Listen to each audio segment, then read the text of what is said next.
Muito bom, muito bem, gente. Como você sabe, a gente está nessa viagem pela Ásia Menor, visitando cada uma das 7 igrejas descritas em Apocalipse, capítulo 2 e 3.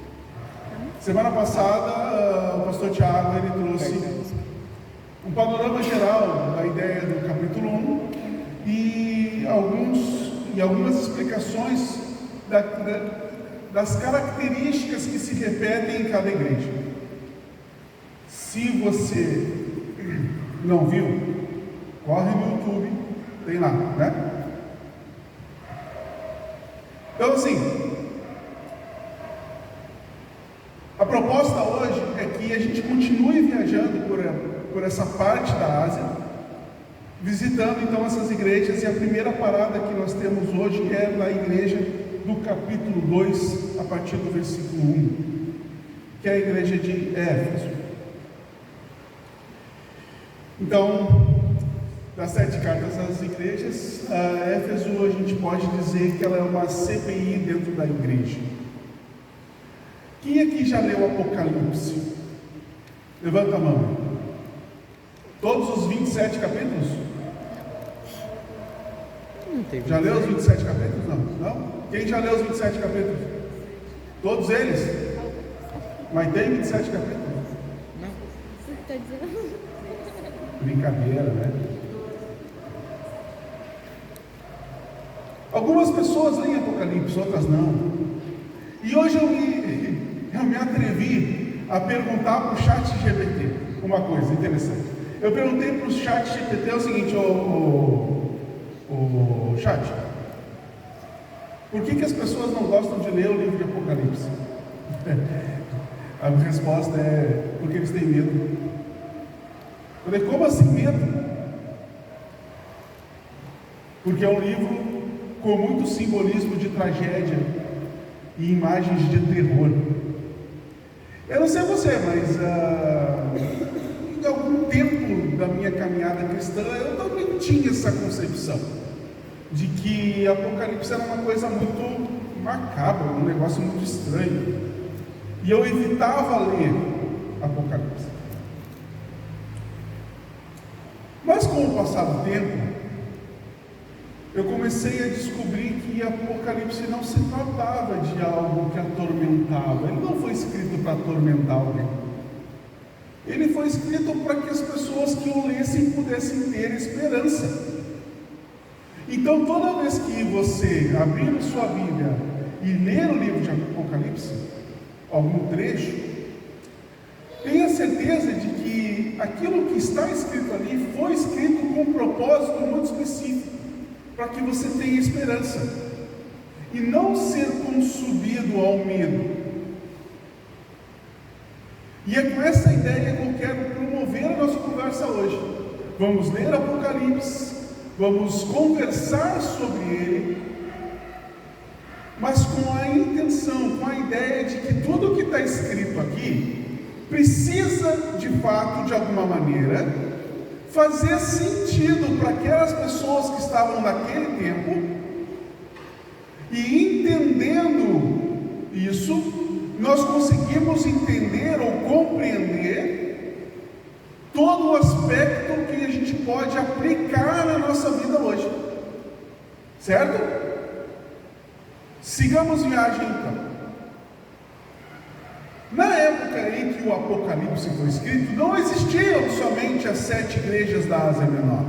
Muito pelo contrário, na Ásia Menor existiam praticamente umas 100 igrejas. Mas João, então, ao escrever Apocalipse, ele fala dessas 7. E a primeira coisa que a gente precisa compreender, pensar, é como a igreja chega numa cidade chamada Éfeso.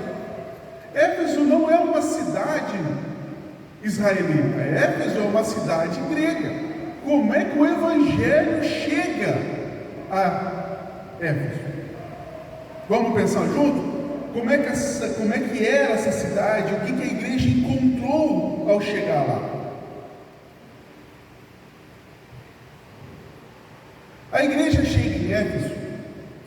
causa do que acontece em Atos capítulo 8, versículo 1, e Atos capítulo 13, versículos 2 a 3. E essa chegada é descrita toda ela lá em Atos capítulo 19, os 41 versículos.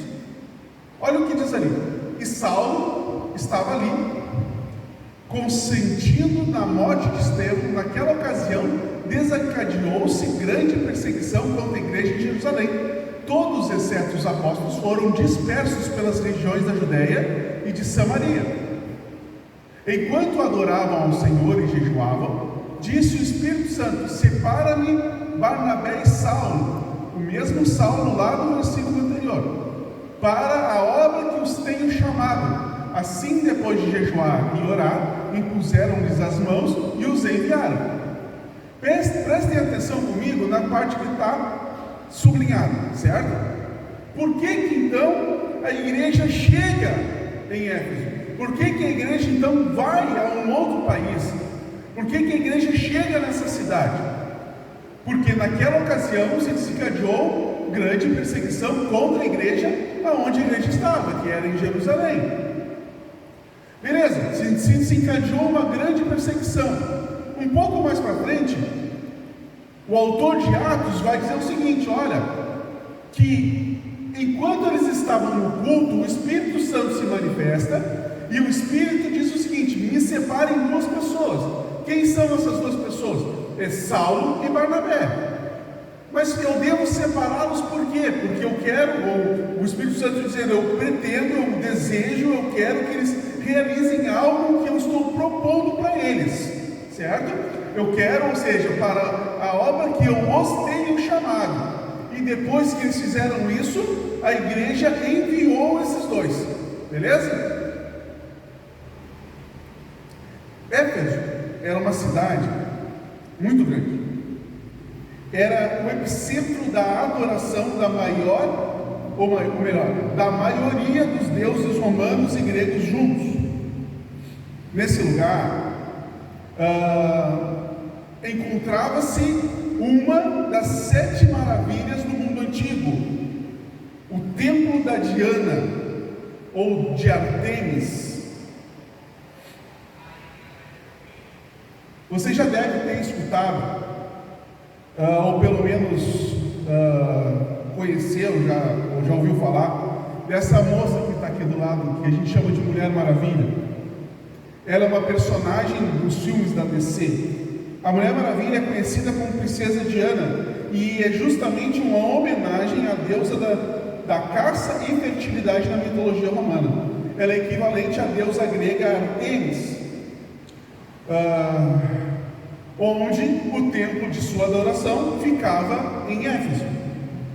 Em algumas culturas antigas, preste atenção, em algumas culturas antigas, a sexualidade era vista como uma poderosa força criativa e um símbolo de fertilidade e renovação.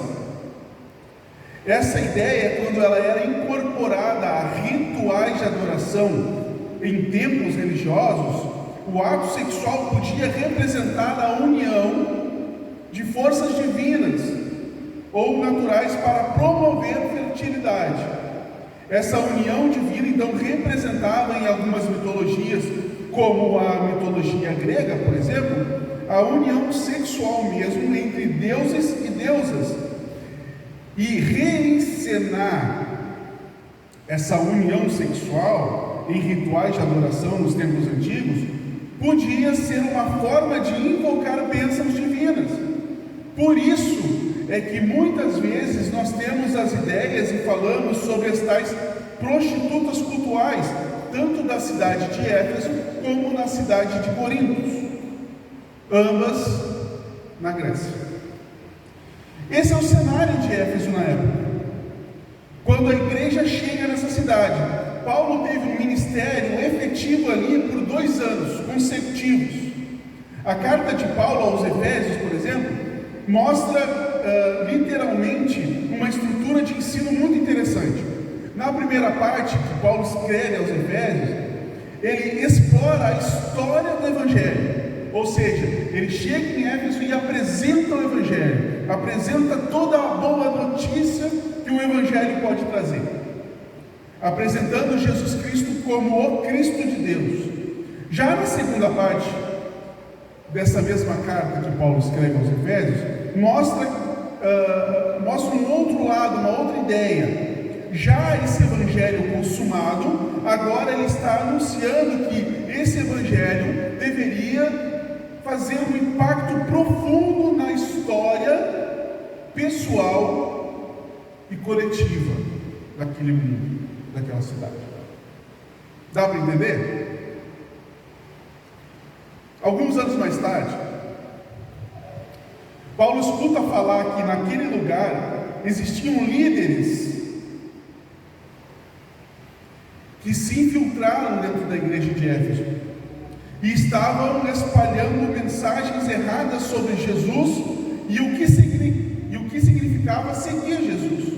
Paulo então envia um homem, um rapaz jovem chamado Timóteo, para confrontar esses líderes e restaurar a ordem na igreja.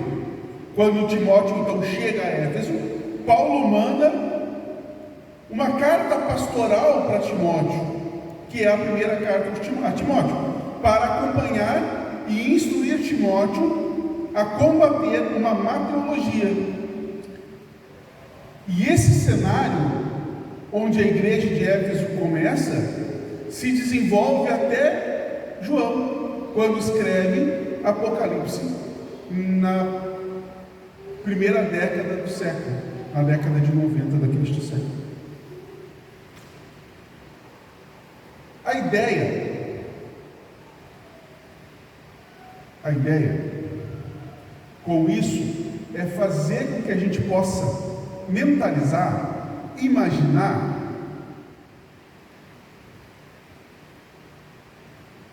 o que o Evangelho encontrou e o que a igreja tinha que enfrentar durante anos de ministério. Numa ideia geral, as sete igrejas de Apocalipse, traz uma ação de radar. Você já viu um radar? Para que serve um radar? Aquela coisinha que fica Para que serve um radar? Radar serve para que as coisas não, para que aquilo que se movimenta não possa colidir, certo? Então, se um navio usa um radar, ele usa para que ele não bata em nada que ele não possa ver, ou seja, é um auxílio que todo mundo tem quando não consegue enxergar a olho nu.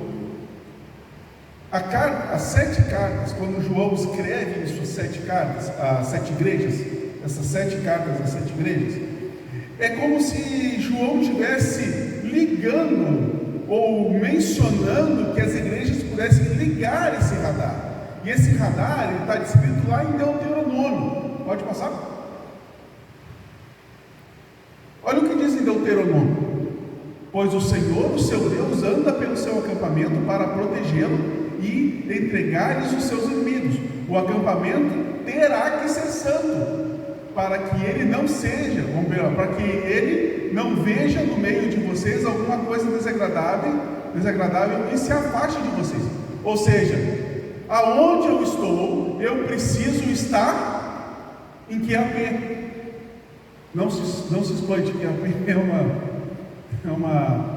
é uma linguagem técnica que a gente usa no nosso trabalho para dizer que está alerta, esperto. Entende? Então, a ideia desse radar é fazer com que a gente possa, a cada passo que a gente der, cuidar no nosso meio, aonde possivelmente tem alguma coisa que possa transformar aquele lugar em um lugar que não é santo. Percebe?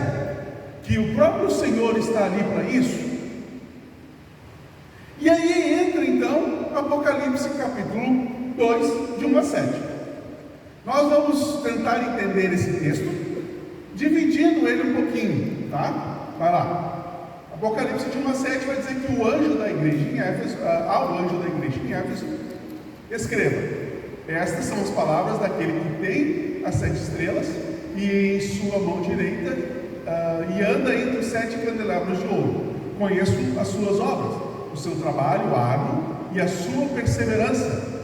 Sei que você não pode tolerar homens maus, que pôs à prova os que se dizem apóstolos, ser apóstolo, mas não são, e descobriu que eles eram impostores. Você tem perseverado e suportado sofrimentos por causa do meu nome e não tem desfalecido. Contra você, porém, tenho isto: você abandonou o seu primeiro amor. Lembre-se de onde caiu, arrepende-se e pratique as boas obras que praticava no princípio. Se não se arrepender, virei a você e tirarei o seu candelabro do seu lugar. Mas há uma coisa em seu favor: você odeia as práticas dos nicolaítas, como eu também as odeio. Aquele que tem ouvidos, ouça o que o Espírito Santo diz às igrejas. Ao vencedor darei o direito de comer da árvore da vida que está no paraíso de Deus. Beleza. Conteúdo completo de uma das cartas. Vamos tentar entender um pouquinho. Para que a gente possa entender, vamos separar em partes menores e assim a gente vai conseguindo destrinchar todas essas ideias.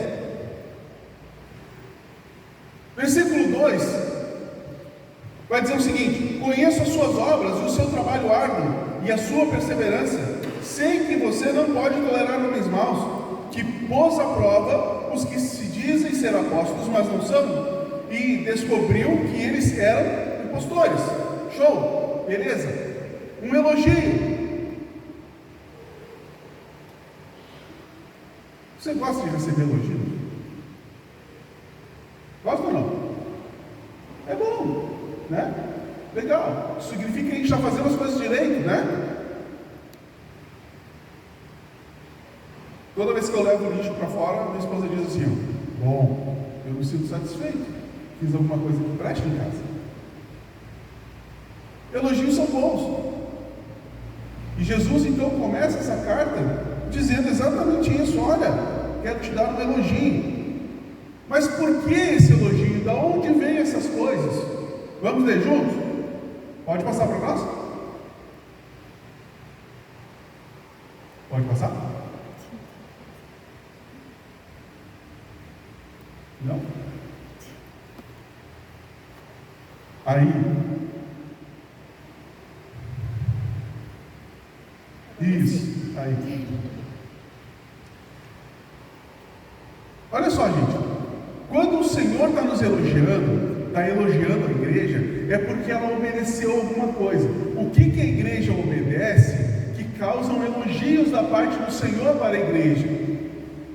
Olha o que diz em 1 João 4,1: amados, não creiam em qualquer espírito, antes examinem os espíritos para ver se eles procedem de Deus, porque muitos falsos profetas têm saído pelo mundo. A igreja de Éfeso fez isso ou não fez? Fez isso ou não? Fez. O que mais? Os berianos eram mais nobres do que os de Tessalônica, pois receberam a mensagem com grande interesse, examinando todos os dias as escrituras para ver se era verdade o que eles anunciavam. Atos 17. Ou seja, não crer em qualquer coisa, examinar o que está sendo falado e o que está sendo, examinar quem está falando e o que está falando e o que está sendo dito, é algo bom que eu e você precisamos obedecer. A parte da carta que elogia isso aos Efésios, está dizendo o seguinte: olha, meu irmão, você está obedecendo, você está fazendo isso, ótimo, é uma característica da igreja que eu e você precisamos obedecer, precisamos copiar. Próximo. Mas os elogios continuam. E olha o que diz ali: o que receio e quero evitar é que, assim como a serpente enganou Eva com astúcia, a mente de vocês seja corrompida e se desvie da sua sincera e pura devoção a Cristo. Efésios: usem o capacete da salvação e a espada do Espírito, que é a palavra de Deus. De novo, manter a fé saudável com uma mente equilibrada faz parte do processo de não tolerar homens maus. Percebe? Percebe que o elogio se trata na maneira como eu me porto diante dos outros, a partir daquilo que eu entendo e aprendo do que está escrito na palavra do Senhor. Ou seja, eu moldo o meu comportamento na medida que eu creio no que Deus disse para mim. Versículo 3: você tem perseverado e suportado sofrimentos por causa do meu nome e não tem desfalecido. O que os Efésios têm feito para receber esse tipo de elogio? Qual é o comportamento deles? O que eles têm enfrentado? O que eles têm suportado e não têm desfalecido? Será que desfalecer é uma opção? Veja comigo, pode passar.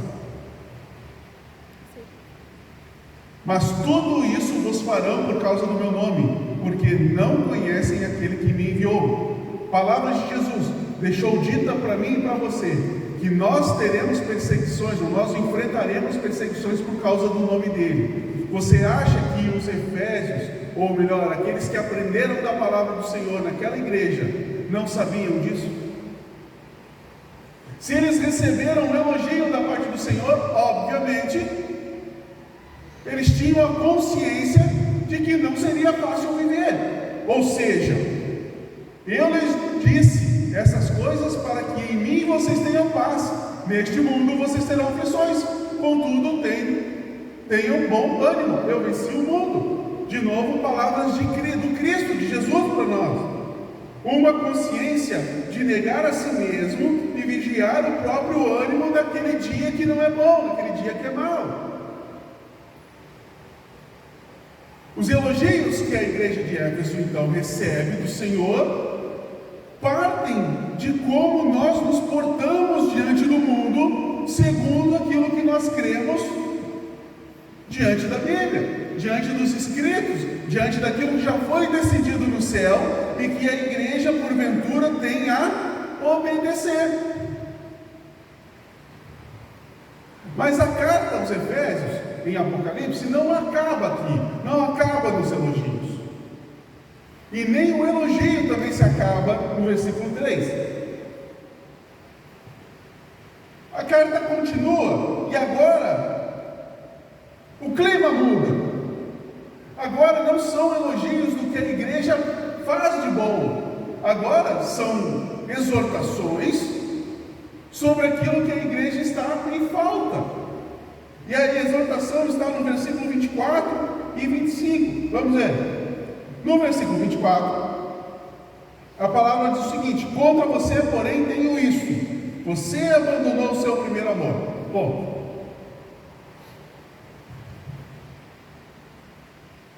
você abandonou o seu primeiro amor. O que significa abandonar o primeiro amor? Que raio é isso? O que é abandonar o primeiro amor? Muita gente confunde abandonar o primeiro amor com não ter mais aquele frio na barriga, com não ter mais aquela empolgação do começo. Muita gente confunde abandonar o primeiro amor com não ter ânimo. Nossa, estou desanimado, eu abandonei meu primeiro amor. Mentira do capeta. Abandonar o primeiro amor nunca foi se sentir triste. Abandonar o primeiro amor nunca foi se sentir desanimado. E tem gente que consegue piorar as coisas. Tem gente que diz que abandonar o primeiro amor é deixar de fazer. Deixar de fazer. achando que pelo seu ativismo ele está amando. Engano. Tá bom, Diego, beleza. Tudo certo. Você falou que não é abandonar o primeiro amor. E o que é, então, abandonar o primeiro amor? Eu quero ler com vocês alguns textos antes da gente poder explicar melhor. São esses 5 textos. Vá proclamar aos ouvidos de Jerusalém: eu me lembro de sua fidelidade quando você era jovem, como noiva. Você me amava e me seguia pelo deserto, por uma terra não semeada. Nós amamos porque Ele nos amou primeiro. Porque Deus tanto amou o mundo que deu o seu Filho unigênito, para que todo aquele que crer não pereça, mas tenha vida eterna. Por causa do aumento da iniquidade, o amor de muitos esfriará, mas aquele que perseverar até o fim será salvo. Quanto aos covardes, aos descrentes, aos abomináveis, aos assassinos, aos que cometem imoralidade sexual, aos que praticam feitiçaria, aos idólatras e a todos os mentirosos, o lugar deles será no lago que arde com fogo e enxofre.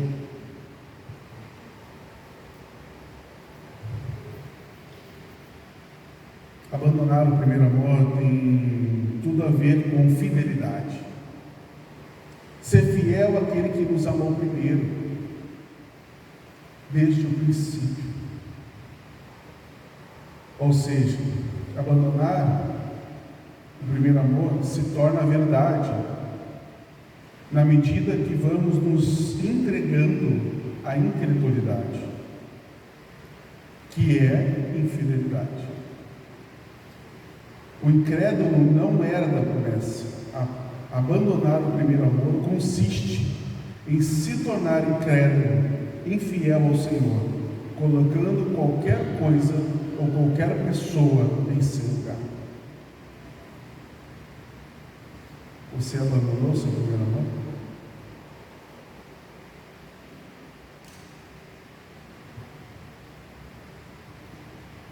A exortação não para.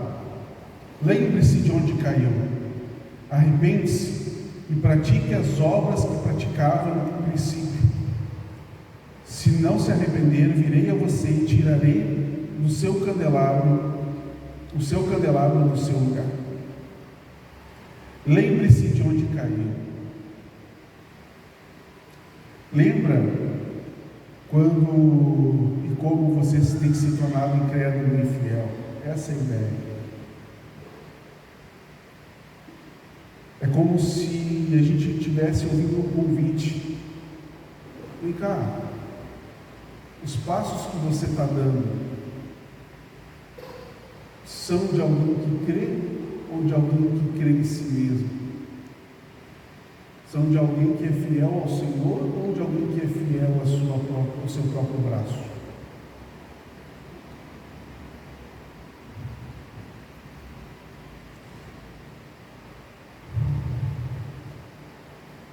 Pratique as obras que praticava no princípio. Que obras? E que princípio? No princípio, quando você descobriu que é conhecido e amado de Deus. O que aconteceu, gente, no teu coração, quando você descobriu que é conhecido de Deus, que é totalmente amado por Ele? O que aconteceu naquele dia? O que aconteceu naquele dia? Porque é dessa obra que ele está falando. A obra que começou. O teu princípio é o começo, quando você descobriu que é totalmente conhecido de Deus, totalmente amado por Ele. O que aconteceu em você naquele dia? Você creu ou não? Você creu. E a sua crença foi tão transbordante que os seus braços não puderam parar, as suas pernas não puderam se conter. E você proclamou o Evangelho. você pregou o Evangelho.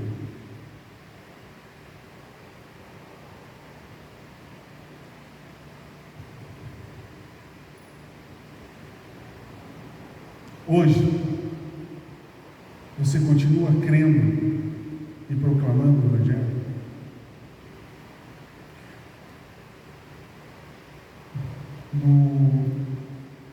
No segundo slide que nós apresentamos aqui, a gente botou 2 textos bíblicos e disse o seguinte: um deles, o de Atos, disse que no meio da adoração o Espírito Santo separou 2 homens para fazer a obra do Senhor.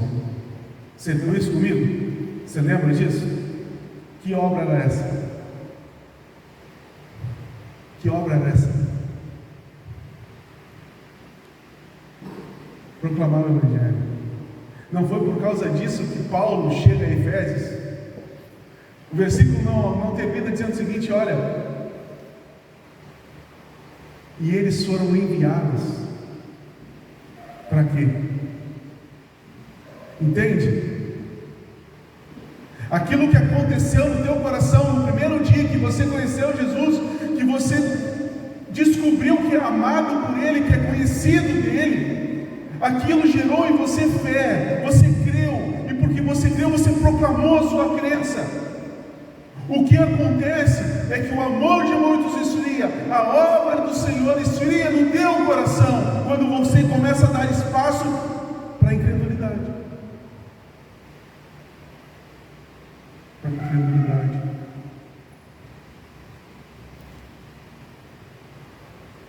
Pode passar. Se eu perguntar para você o seguinte: qual é a obra de Deus? Que obra que Deus tem em você e através de você? O que você responde? Qual é a obra que Deus tem em você e através de você?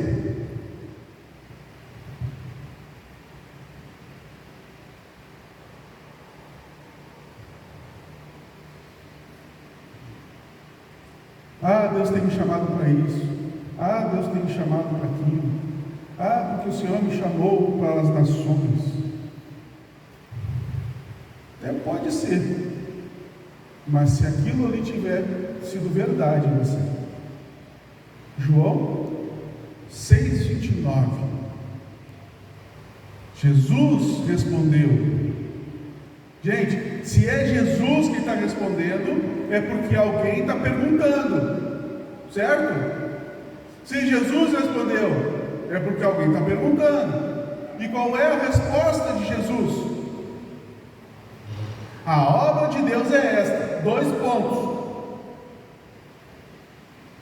Crer naquele que Ele enviou. Ou seja, a obra que Deus tem na minha vida e através da minha vida para atingir os outros é crer em Cristo e proclamar o Evangelho para que todo aquele que escute creia também. Tem alguma outra obra ali? Você pode ver depois, se você quiser, se tem a Bíblia. Seja como os bereanos, olha lá. Ó. Vamos ver se o que esse cara está falando é verdade. Entende? A obra que Deus tem realizado na tua vida e que Efésios está sendo impelida a voltar a fazer é crer e crendo pregar o Evangelho. Por quê, Diego? Porque ele abandonou o primeiro amor, ele começou a ser incrédulo. É uma chamada de volta. Lembra que é um radar vasculhando tudo aquilo que não é santo dentro do território, dentro do acampamento. Esse acampamento é o teu coração, esse acampamento é o meu coração. Os efésios começaram a se tornar incrédulos. Por que Timóteo foi enviado aos Efésios? Porque Paulo descobriu que haviam pessoas ali dentro distorcendo quem Jesus era e o que significa segui-lo.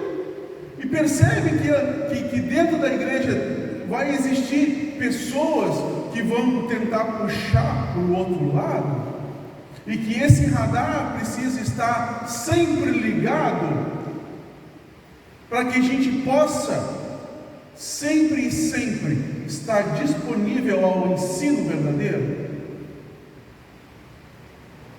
E ensino verdadeiro não é aquilo que o Marcelo trouxe para nós na abertura do culto, uma das características da igreja,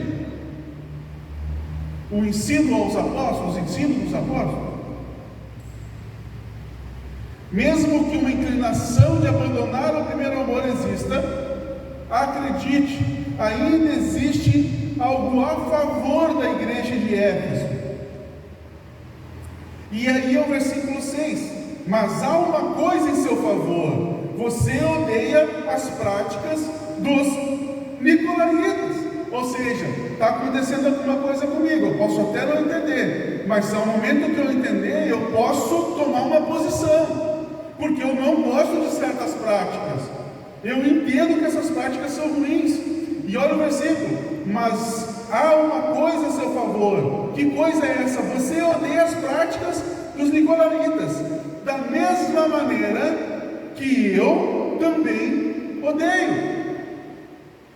É Jesus dizendo que a igreja odiava uma coisa da mesma forma que o próprio Jesus odiava. E aí eu preciso fazer perguntas para a gente entender isso aí. Que prática é essa? Quem são esses tais nicolaítas? É de fato bom odiar alguma coisa? Deus odeia?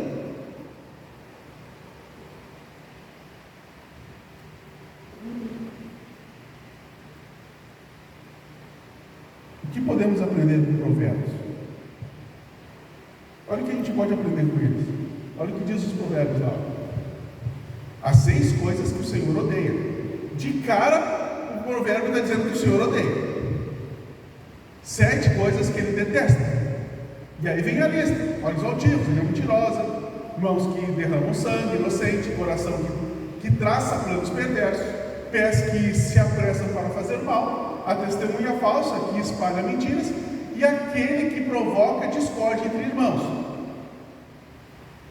O outro versículo de Provérbios também vai dizer o seguinte: temer ao Senhor é odiar o mal.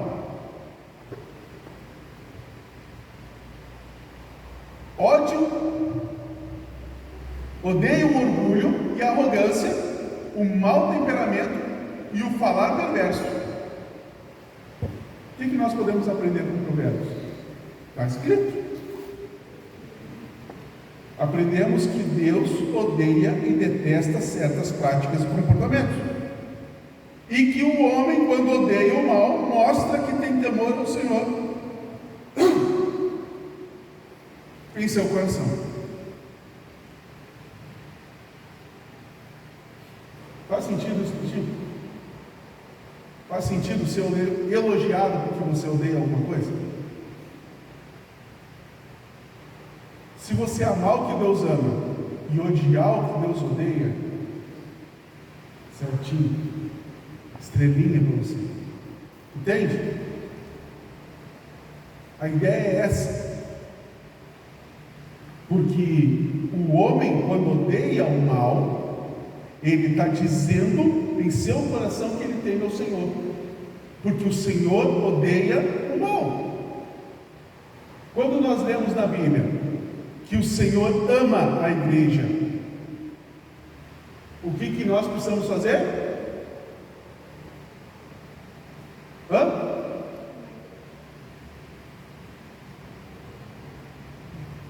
Esse silêncio todo, eu não sei se vocês estão entendendo ou não estou ouvindo.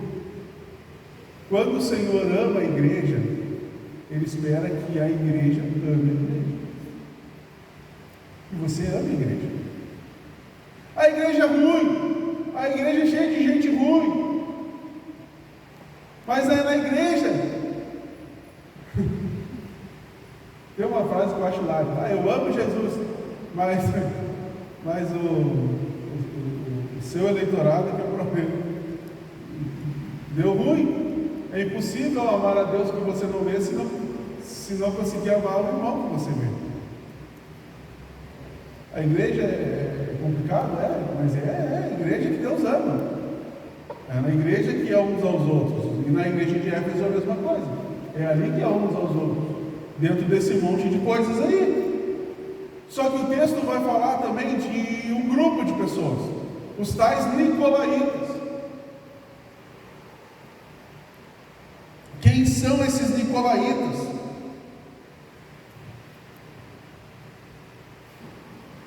Os nicolaítas são um grupo de pessoas que seguiam uma seita que acabavam perturbando a igreja de Éfeso e também a igreja de Pérgamo. Eles comiam elementos sacrificados a ídolos e se entregavam a prazeres carnais com libertinagem. Mantinham o erro de Balaão.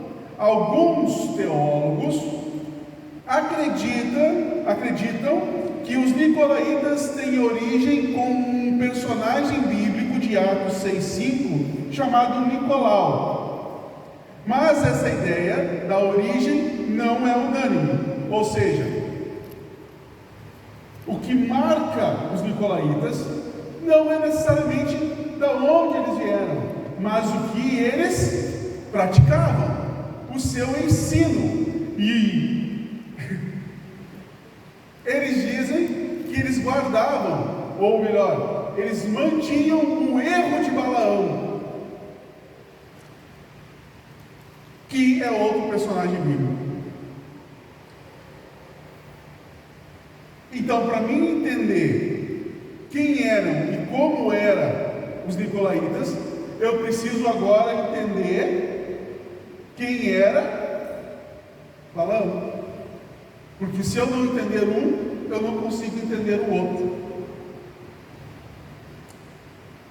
A história, o ensino de Balaão está descrito em Números capítulo 22 em diante.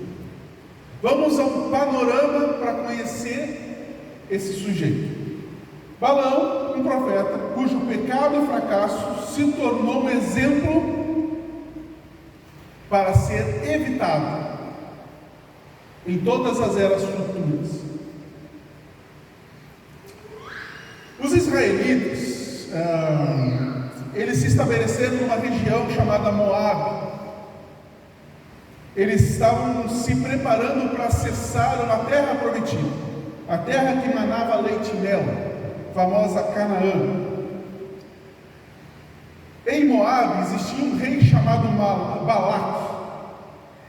Balaque era um inimigo do povo de Israel.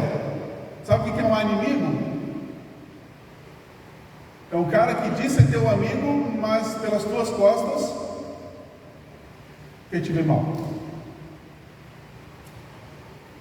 Após consultar esse rei, Balaque, após consultar os seus próprios aliados, os midianitas, ele mandou chamar o tal renomado profeta Balaão para ajudar. Ou seja, um moabita chamando um israelita, um judeu, para ajudar. A ideia de Balaque era o seguinte: se Balaão viesse a amaldiçoar Israel para ajudar Moabe, Balaão seria recompensado com riquezas e honra no reino de Balaque, ou seja, em Moabe. Mas a instrução que Balaão tinha de Deus não era de amaldiçoar o povo de Israel. Qual era a instrução que Deus tinha dado a Balaão? Vamos ver lá? Não vá com eles, você não poderá amaldiçoar este povo, porque o povo é abençoado. Ou seja, Balaão recebe uma proposta. Essa proposta vai contra ou vai a favor daquilo que o Senhor tinha dito para ele? Vai contra. Balaão foi ou não foi? Foi. Só que Balaão não foi de cara. De primeira, Balaão se recusa. mas as ofertas de Balaque continuam. Então Balaão teve permissão para ir, revelando a sua ganância, a sua soberba. Na viagem, um anjo do Senhor, invisível a Balaão, mas manifesto a uma jumenta, que levava o profeta, obstruiu o caminho, e por 3 vezes o animal empacava por causa do anjo, até que o irritado e irado profeta espancou a jumenta até que os seus próprios olhos foram abertos, e viu o anjo, que representava a oposição do Senhor. O profeta mesmo assim continua a viagem e se encontra com o rei Balaque. Esse mesmo leva ele ao santuário de Baal. Balaão, ao abrir a sua boca para amaldiçoar Israel, é surpreendido, pois o que sai da boca de Balaão eram palavras de bênção e não de maldição. O rei Balaque ficou furioso e disse para Balaão: vai embora, porque eu não quero mais nada contigo. Só que Balaão, ainda determinado a ganhar a recompensa que Balaque tinha prometido, Balaão elaborou um plano para que o próprio Deus destruísse o seu povo, ou seja, Israel. A ideia é que o rei Balaque deveria permitir que o seu jovem povo se misturasse com o povo de Israel e o influenciasse na adoração a Baal, ou seja, abandonar o seu primeiro amor, sendo infiel. O plano deu certo ou não? E aí, o plano deu certo ou não deu certo? Deu certo. Israel se desvia, Israel abandona o seu amor e começa a cultuar Baal. Só que os planos do profeta Balaão eram o seguinte: eles vão fazer isso e Deus vai acabar com eles. Os planos de Balaão até funcionaram, mas o resultado que ele pretendia deu ruim. O que acontece?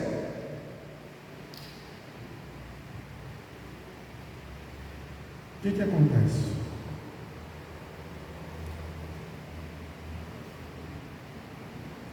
Deus eliminou os idólatras do meio do povo, restaurou Israel e não o destruiu. No Antigo Testamento, Balaão tentou levar o povo de Israel ao pecado, através do engano e da idolatria. Entendeu o que significa? Entendeu o que significa o ensino de Balaão? 2 Pedro 2, 15 a 16. Eles abandonaram o caminho reto e criaram seguindo o caminho de Balaão, filho de Beor, que amou o salário da justiça, mas em sua transgressão foi repreendido por uma jumenta, um animal mudo, que falou com voz humana e refreou a insensatez do profeta. Balaão, Velho Testamento. 2 Pedro, Novo Testamento. E 2 Pedro está dizendo que pessoas ainda continuavam com o mesmo erro. Ainda continuavam com o mesmo erro. Deixa eu te fazer uma pergunta pessoal. De 0 a 10, o quanto você é idólatra?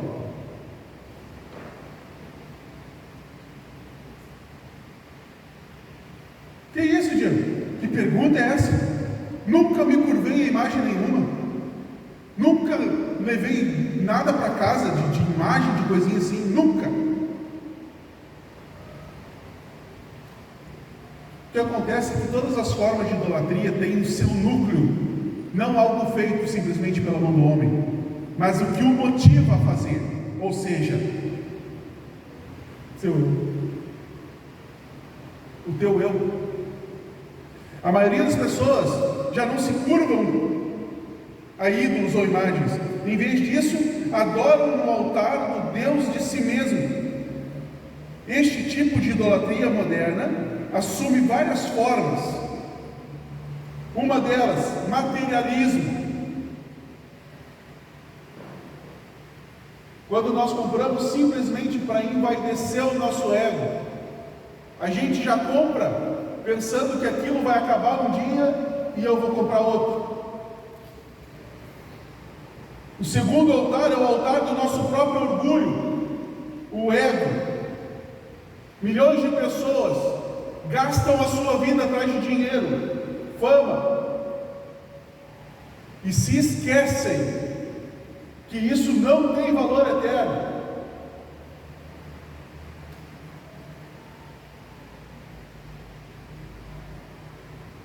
E a gente ainda disfarça a idolatria, dizendo que a gente faz isso ou aquilo pelos outros.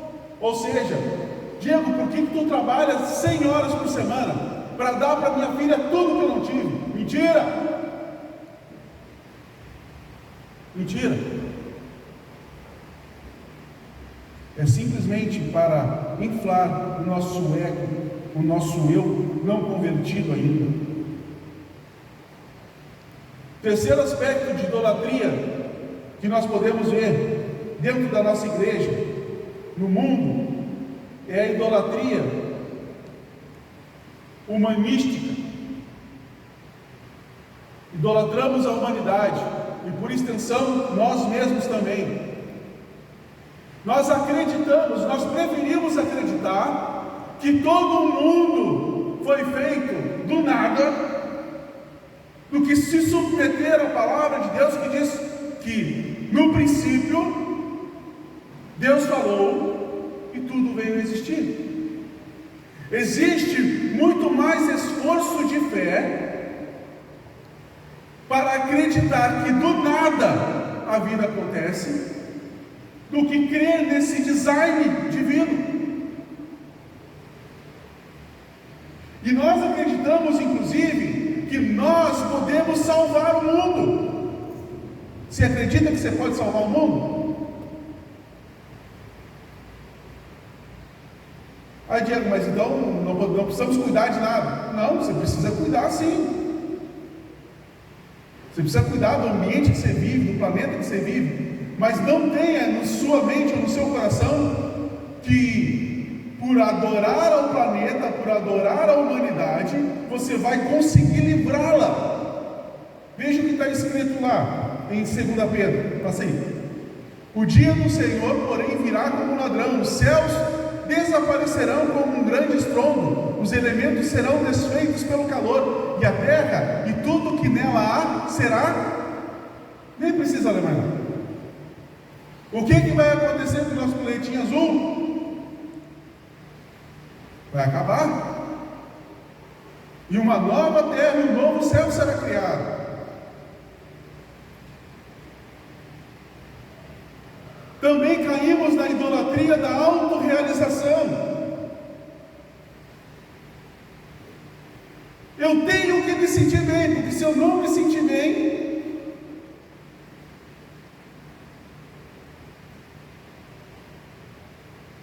e aí, o ser humano buscando esse auto-engrandecimento, acaba consumindo drogas, álcool, alimentos. O autocontrole do que precisamos é rejeitado por nós mesmos.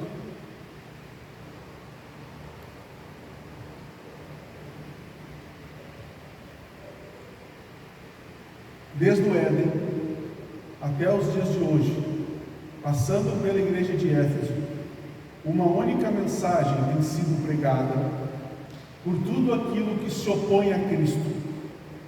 Essa mensagem é: você pode ser o Deus de si mesmo. E essa é a mensagem dos nicolaítas. Esse é o erro de Balaão. a idolatria. Desde o Éden, isso tem sido pregado. Desde Gênesis capítulo 13, versículo 5, nas palavras de Satanás: sereis como Deus. Se você comer, você vai ser como Deus. E desde então, esse tem sido o desejo do homem: ser Deus. Este culto de si mesmo é a base de toda idolatria moderna. Isso é o que os nicolaítas seguem. Este é o ensino de Balaão. Este é o erro que muita gente se agarra. A carta de Apocalipse, a carta de João à igreja de Éfeso, se trata disso. Eles abandonaram o primeiro amor, porque começaram a ser incrédulos. E por serem incrédulos, eles se esqueceram de Jesus Cristo. Já não pregavam, já não amavam. Por isso a repreensão: lembra-te de onde caiu e volta.